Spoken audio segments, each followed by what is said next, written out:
It's terrifying how a single night can expose the hidden edges of the people we think we know. One moment, Juliana Redding was a young woman chasing her dreams in Santa Monica. The next, her life became the center of a mystery so twisted it blurred the line between love, obsession, and calculated betrayal. What happened inside that quiet bungalow wasn't just a murder. It was a collision of power, deceit, and secrets stretching across continents. And the most haunting part is this: the people who may have orchestrated her final moments are still out there, living freely, protected by borders and loopholes that no courtroom could overcome. This is not just a crime story. It's a reminder that sometimes the truth doesn't set you free, it disappears.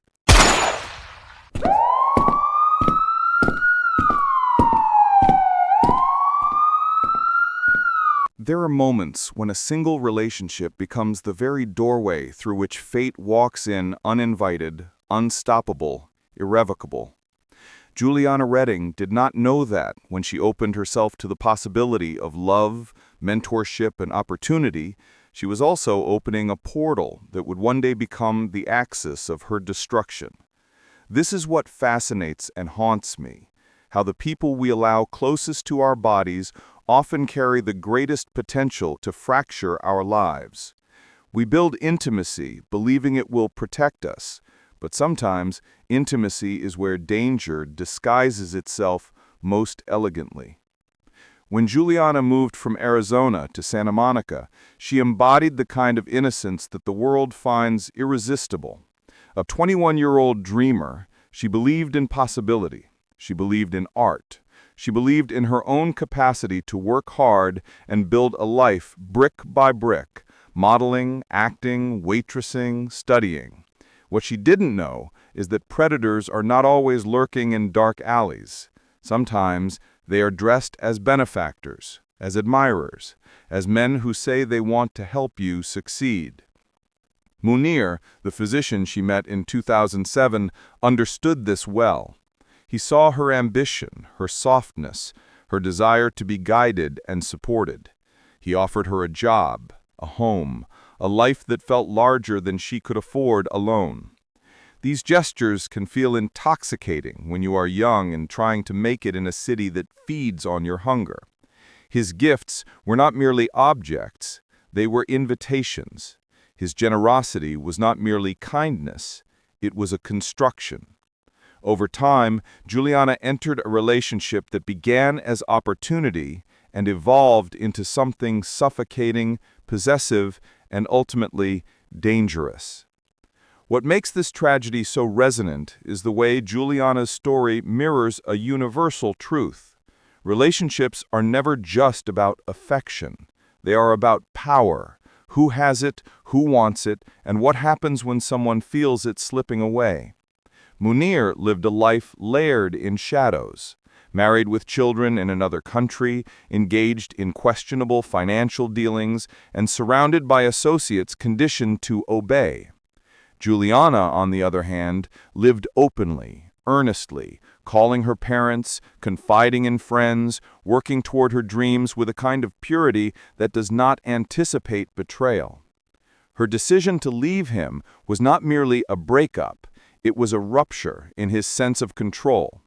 The bungalow her father helped her move into was not just a new home, it was an act of reclamation. But separation, in relationships marked by obsession, does not simply end with a suitcase and a new address. It triggers something more sinister, a need to restore dominance, to punish independence, to silence defiance. The week before Juliana was murdered, her father ended a business deal with Munir after uncovering troubling inconsistencies. There is something chilling about the timing, not just in the logistics, but in the emotional landscape. Imagine a man who has lost a lover, lost control, lost money, lost the illusion of legitimacy. Imagine the storm building inside someone for whom power is oxygen. This is where intimacy becomes a liability. Juliana knew him well. She had seen behind the facade. She knew secrets that could interfere with his world. And so the threads tighten. On March 15, 2008, Juliana lived an ordinary day. She played golf, returned home, watched television. Nothing in her routine signaled catastrophe. Yet somewhere beyond her awareness, steps were being taken, loyalties activated, fees exchanged, grudges ignited. This is the part that unsettles me deeply. Violence often arrives quietly. It begins long before the attack. It begins in the psychology of someone who feels entitled to another person's life. The intrusion into her bungalow was not random. It carried intent. The struggle that followed was not sudden. It was prolonged, personal, desperate. She fought. She resisted. She tried to call 911.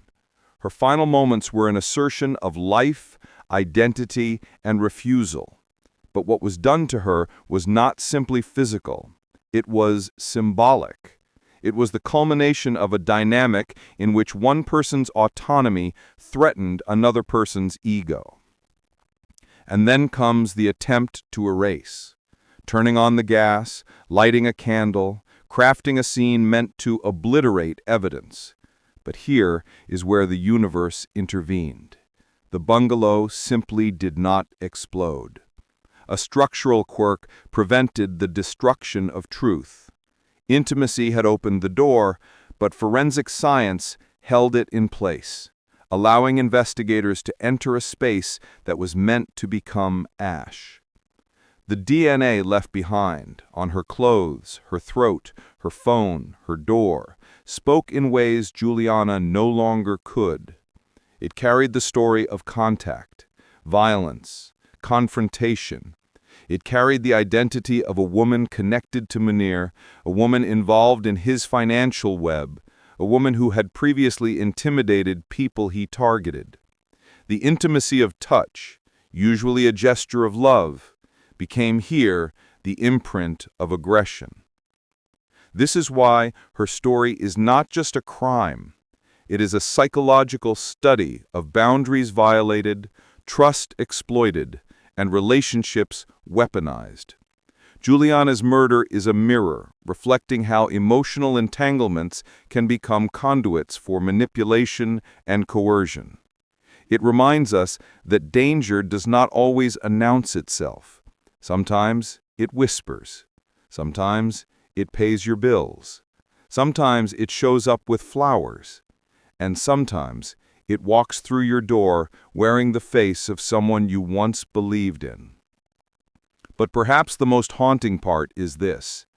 Juliana's family continues to mourn not only the loss of her life, but the betrayal of a system unable to hold the perpetrators accountable.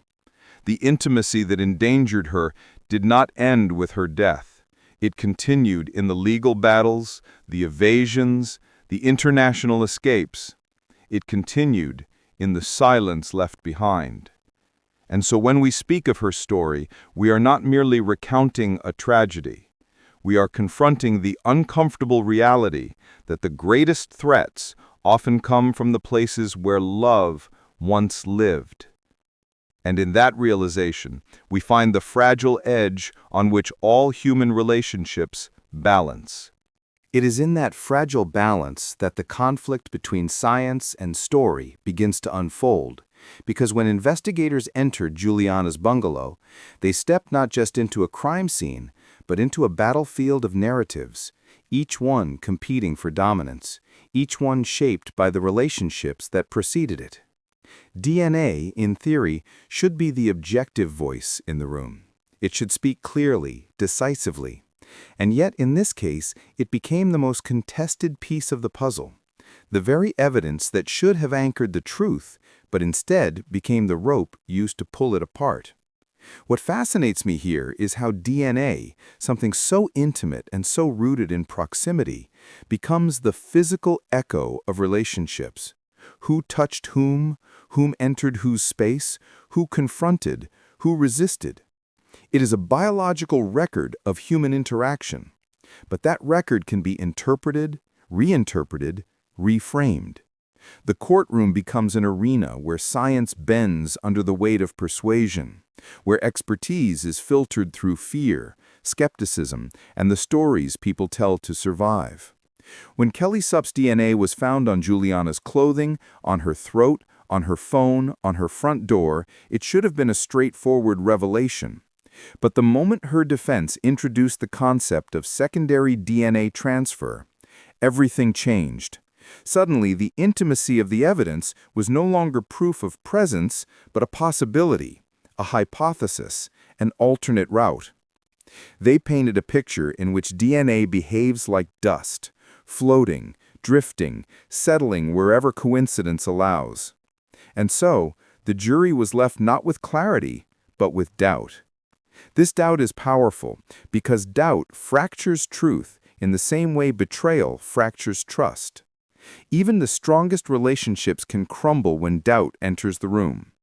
In the same way, even the strongest forensic case can collapse when the defense successfully invites uncertainty. The question was no longer, how did her DNA get there? But could it have gotten there another way? And that tiny shift, could instead of did, became the lifeline for the accused. What complicates this even further is that the relationships surrounding this crime were tangled in secrecy, deception, and overlapping motives. Munir's involvement with Juliana was emotional, personal. His connection with Kelly was financial, transactional. These two worlds collided in ways that created a chain reaction: anger, loss, failed business deals, collapsing illusions. The defense capitalized on that complexity, arguing that DNA was simply the residue of a shared environment, because Juliana once lived in Munir's home, and Kelly once moved through that space as well. Suddenly, proximity became a possibility rather than a certainty. But science is not just data, it is interpretation, and interpretation is profoundly human.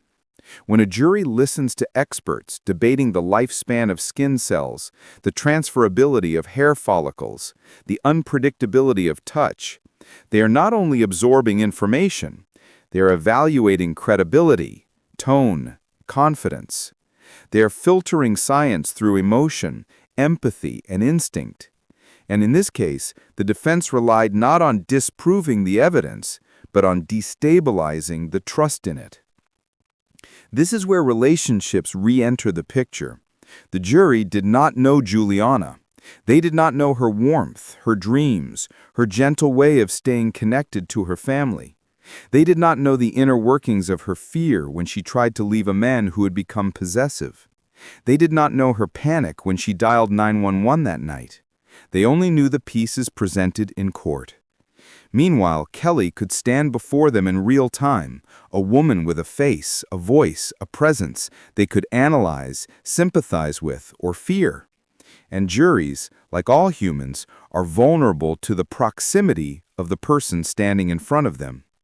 What was missing from the courtroom was Munir, the ghostly architect of everything, absent, untouchable, living beyond the reach of extradition. Without him present, the narrative fractures.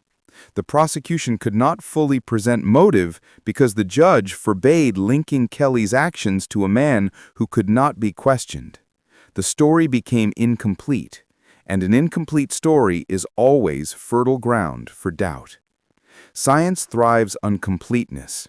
Relationships rarely offer it, and so the truth was suspended between these two worlds, one that required objective certainty and another that lived in emotional ambiguity.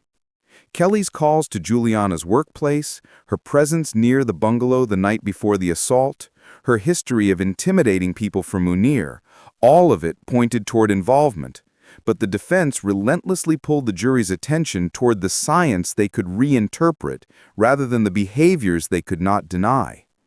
This is the paradox of forensic evidence. It is simultaneously the most intimate and the most fragile. It captures the essence of contact, but loses strength when confronted with theory. And in that courtroom, theory won. The jury could not convict on what they perceived as circumstantial when the defense transformed DNA from a fingerprint of guilt into a drifting possibility. In relationships, when doubt becomes louder than truth, trust collapses. In this trial, when doubt became louder than evidence, justice collapsed. And so the scientific narrative lost to the emotional one, not because the science was unconvincing, but because the defense skillfully exploited the jury's need for absolute certainty in a world where absolute certainty rarely exists. This is what makes Juliana's case not just a legal tragedy, but an emotional one. It reveals the limits of our systems, our sciences, and our psyches. It shows how easily truth can be overshadowed when the human heart hesitates, when the human mind fears the possibility of being wrong. And it reminds us that the intersection of forensic science and human relationship is not a place of clarity, but of tension, where facts and feelings coexist, collide, and sometimes cancel each other out. And when facts and feelings cancel each other out, what remains is a void. A space where justice should live, but instead becomes a ghost haunting everyone left behind.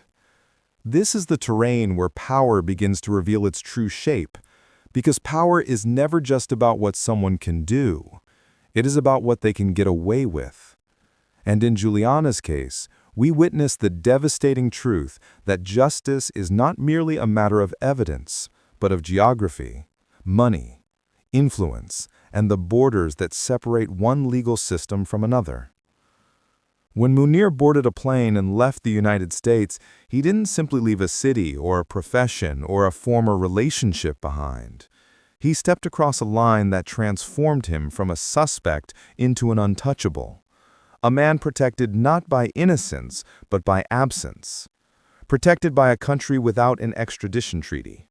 Protected by the complexity of international law that prioritizes sovereignty over morality. Protected by systems that were never built to imagine that someone could orchestrate harm in one country and find sanctuary in another. This is the power imbalance that Juliana's family found themselves up against. An imbalance so vast it becomes almost abstract. How does a grieving mother compete with geopolitical structures? How does a father seeking justice fight a nation's refusal to hand over its citizens? How do siblings who lost their sister make sense of a world where borders create immunity for those who cross them at the right moment? The heartbreaking truth is that the justice system is not designed to chase people across continents. It is designed to operate within its own territory. And so, as long as Munir remained in Lebanon, he existed outside the reach of the system intended to hold him accountable. He did not need to prove innocence.